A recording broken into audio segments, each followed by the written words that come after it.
Church. If you're tuning in, I want you to share this with your friends so they can join us as well. So I'm just going to dive into it. Today we're going to be talking about waiting. And I don't know about y'all, but I absolutely hate waiting. Whether it's in a line, a really long line, I mean, at all the fast food restaurants right now, the lines are crazy long. Or maybe it's my birthday just passed, so maybe it's waiting for your birthday. I feel like that week leading up to your birthday is the longest week ever. But you know, whatever it is, I'm just not a big fan of waiting. And this reminds me of the story of Joseph. So when Joseph was a young boy, he had a dream. We all heard the story, but I'm just going to kind of recap it. In Genesis 37, it begins the story of Joseph. He has this dream, and essentially the dream was that eventually he was going to rule over the land. Well, he went and told his brothers this, and they didn't like this, so they sold him into slavery. And then you see Joseph, as you continue reading through Genesis, you see Joseph climbing up in the hierarchy of the town. I think it was Egypt, and he's climbing up, and he gets pretty high up, and then you see this this event happen where I think it was the king's wife wanted him to sleep with him, and he wouldn't, and so she made up a lie, and that got Joseph thrown in jail. And then when Joseph was in jail, he was actually taken out of jail to interpret dreams of I think it was a new king. And so then when that happened, the king made him his right hand man. And so fast forward, and you see this famine that hits Egypt, and his family, who they think he's dead. Okay, his brothers told his dad, like, oh, I think it was like some wild animal attacked him, he died, and like his dad mourned, and he was so sad. And so they had no idea that any of this was happening in Joseph's life. And then they come to Egypt for food, and they see Joseph. And so through all of this, it would have been so easy for the Lord to just give Joseph what he wanted, what he had seen in that dream. But the Lord made him wait, made him grow, made him learn. And I feel like so many times, we want things so instantly. We want it just like that, and that's not how it happens. I mean, we have instant macaroni, we have instant coffee, we have all these instant things, but in life, so many things aren't instant.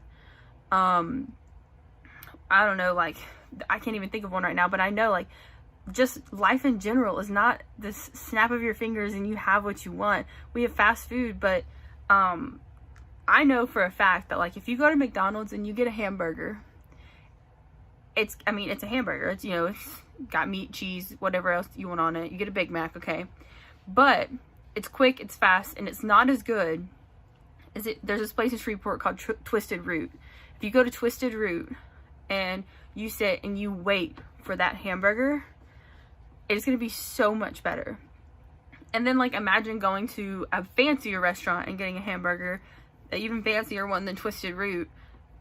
It's going to be even better. And because you're having to wait even longer for it, because they're cooking it right, and they're taking the time, and they're working it, and maybe they're seasoning it just right, or they're putting all the right toppings on it, whether that's, like a fried egg or whatever it is that, special toppings that you want. You can't get that. You can't get that amazing taste, all those good seasonings, and the real good, like, hamburger that's not been frozen at McDonald's. And it's because, like, you had to wait on it. And so if the Lord had given Joseph what he had seen in the dream when he was a child, that he was going to rule over them when he was a child, it wouldn't have went well. The Lord allowed him to go through everything that he went through, being sold into slavery, thrown into jail, all these things to build him and to grow him, and to allow him to understand the Lord more. And so many times in our lives, that's what we need. We need to wait.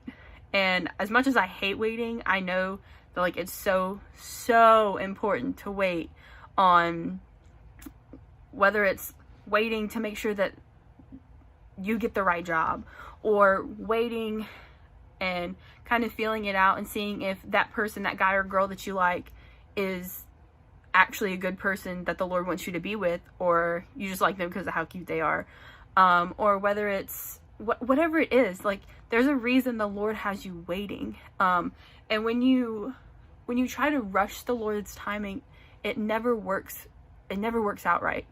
I know that from personal experience. When you rush the Lord, or when you try to rush the Lord, when you take the Lord's timing into your own hands, it never goes right. You always end up heartbroken or not understanding why things happen the way they did. And a lot of times it's because you rushed it. And I love what it says at the end of Joseph's story, when his family comes and they are they're asking for food because there's a famine, and the brothers realize who is sitting before them, that it's their brother Joseph, that they sold into slavery years ago, and they thought he was dead, and they were like, he's not going to give us food, he's going to be mad at us. And yeah, I don't think it says it, but if Joseph had seen his brothers again years later, like maybe a few years after it happened, I feel like he still would have been upset at them. But this was like a whole lifetime later, and he says this line, and I don't even know what translation it's in. I just remember it. It says, "What you meant for evil, God meant for good." And so many times, say something happens to you and you're like, this is terrible, but the Lord didn't mean it. Like, that person may have meant it for evil, but because you waited and you trusted the Lord, he meant it for good. And he worked in you, and you see why it happened. You see the Lord's hand in it, and you understand, and so like, it wasn't meant for evil. The Lord allowed this thing to happen so that you had to wait, and you had to grow, and you had to learn. So I hope you guys got something out of that. I know that for me, waiting's not easy, but I want to challenge you guys just to be more aware of what's going on in your life and what the Lord is doing. And if for some reason you feel stuck, maybe you're not actually stuck. Maybe it's the Lord allowing you to feel that way because you need to wait on something. Or maybe you're like, I don't understand why this is happening this way. And it's probably because the Lord is trying to show you something. He's trying to show you why things are the way they are. And so I just want to challenge you guys to just be more aware of it. Thank you guys so much for tuning in.